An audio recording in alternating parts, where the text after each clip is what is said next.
Don't worry, folks. This video has not started in the middle. Your finger has not skipped 2 minutes. I'm starting a video like this because, quite frankly, I look puffy, I look tired, and this is the best you're going to get from me. All right. But listen, I'm still here giving you information and entertainment. We're going to be speaking about Emi Buendia, also speaking about Pascal Struijk and his future at the football club. Also, as well, in terms of Buendia, is there a more pressing need that we have in January rather than the number 10? We'll discuss this all in this video. And listen, please like the video, subscribe, and of course, drop your thoughts and comments below. Big up to all my members of the channel. Salute to all of you. Thank you for that kind of support. And if you want to become a member of the channel, the link is in the description. So, starting with Emi Buendia. Bearing Cross here put it back out there again. And this is his summary. Buendia, Leeds wanted to do it in the summer. Kinnear said player and Villa turned it down. He has since played 43 league minutes since then.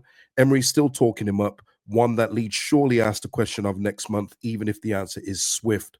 And I absolutely get Baron's point here. Emi Buendia at championship level is a top player. Top. Like, he is literally tippy top of the charts. I mean, you just look at his numbers for Norwich. We're going back a couple of years, but 8 goals, 12 assists, and then more recently 2021, 15 goals, 16 assists. Those are some heady numbers.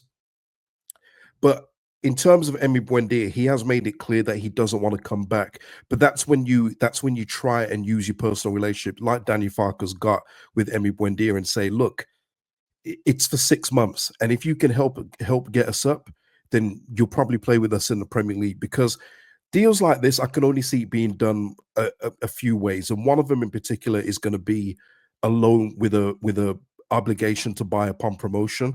So it would be a loan, and then whatever fee that the clubs come to, whether it be, it's not going to be anywhere near the 40 million Villa paid at this stage, but I think it would probably be say 20-25 mil. And for that kind of price for Emi Buendia's talent, for a bottom of the league Premier League player, I would go with that. I think that would be a pretty good deal for that kind of price point. For me, he is a bottom of the Premier League kind of player. I don't think he takes you to the next level, which is why, you look at, his numbers alone just from Villa as they've ascended, 7 goal involvements in 38 games, 10 goal involvements in 21-22. So you see, as the level gets higher, the numbers go lower, which is just obvious anyway. But I do think that he could help us out. And when it comes to those clutch games at the bottom of the table, he could be a factor in those. So for me, this kind of deal gets done if we take him on loan with an obligation to buy upon promotion and happy days. Or it's one of those where it's a big, sizable loan fee, and we talk about an option to buy in the summer if everyone's happy with the game time and he's happy with his spell here before moving.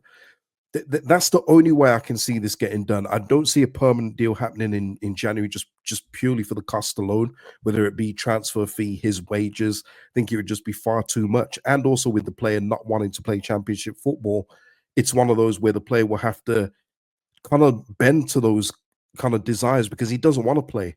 And I also think as well, if Villa do make him available, there'll be other Premier League teams that come in for him. But that's where Daniel Farke will have to try and use his influence. Now, I've said to you guys before, I speak to players that have no desire of playing championship football, no matter what.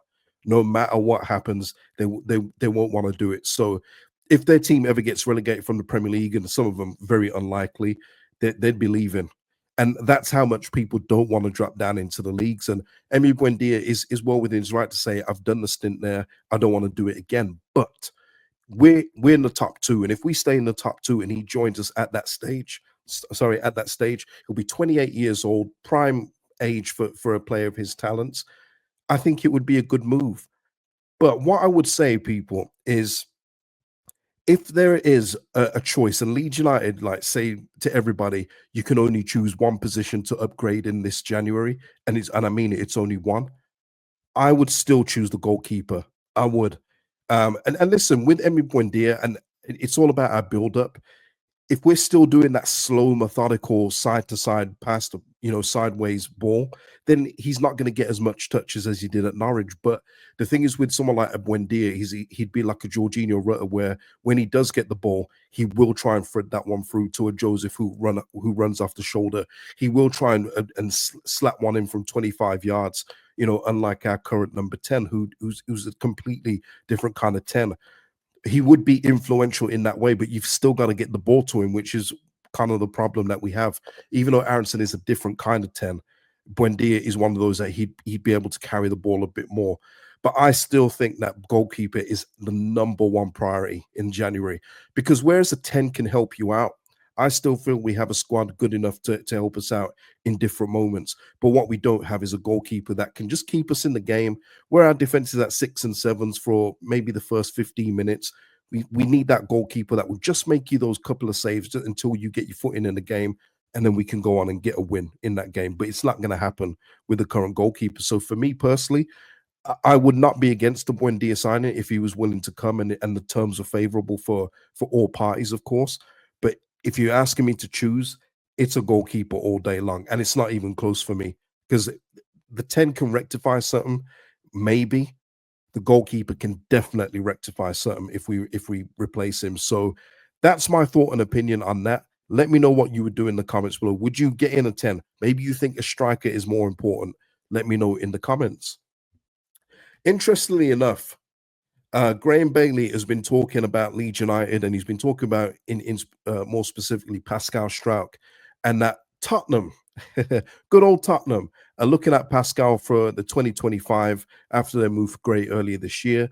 He goes on to comment, Struijk is coming to his prime and has really been under the radar to a lot of people, not Leeds fans, but he's very much on the radar of a number of Premier League clubs, which is very interesting, especially more so with Tottenham, because if anyone watches Tottenham, they play one of the highest lines you've ever seen. It's ridiculous how high their line is. And it just doesn't match with what Pascal Struijk is, because if he's on the back foot, that's a weakness. And you don't want to highlight his weaknesses in that kind of way. Listen, Pascal I think he's 25 now, isn't he? How old is Pascal now? 1999. Yeah, he's 25 years old. Damn, years tick by, don't they? But yeah, so pace is never going to be something that he'll be able to get. So it's a very interesting move, and maybe Spurs see him as more of a squad player for them in terms of their defensive options, because they do pick up quite a few injuries in that position. But I don't envision anything happening in January personally. I think if we do go up and the deal is there to be done, maybe Pascal wants a fresh start in the Premier League and sees Tottenham as the next step, then maybe that will be something to talk about there. Because quite frankly, I mean, for me anyway, centre back is a position that we will have to upgrade in the summer regardless. So it would be a case, like I've said before on here, it's about moving starters down to the bench and bench players out of the club. That is just how it has to be. But it's interesting, isn't it, with Pascal? And I know some people probably think he wouldn't move, or once we're promoted, why would he leave? But he's been here quite a while. He's been here quite some time, and maybe he sees it in another way, in terms of help Leeds get promoted, and let's just leave the story there. Let's not go back into it again, where he did have a tough time with us before. There's no masking that. He was poor at times. We've seen him regain his composure down at this level, been much more comfortable on the ball, like when he first broke through. But as I've said before, and let me speak for myself, the Premier League and Championship is two completely different leagues. Just it's night and day. But at Spurs, where he'd have like a Doggy who's got blistering pace, where he's got probably Van der Ven, who probably played alongside him, Romero. There's a couple of decent options there in comparison to what we're probably going to be working with upon promotion. So yeah, it's an interesting one, and it's not something that I think is out of the realm of possibility. But I don't envision anything happening in January. But I ask you, would you cash in January and bring in somebody else? Me personally, I'm going to answer this for myself. I wouldn't. I would keep the defensive solidarity with Roden and Struijk at the back. I think it's a brilliant partnership at this level, and I would not touch it. I wouldn't even think about touching it until we have to reassess come the summertime. But very interesting that Spurs are in from him. One to look out for in the coming months. But that is it, people. And again, I'm not enlarging the screen because I look terrible. But listen, if you've enjoyed it, like the video, put your comments below on anything discussed, and I'll see you in the next video, people. Peace out. Enjoy the rest of the evening.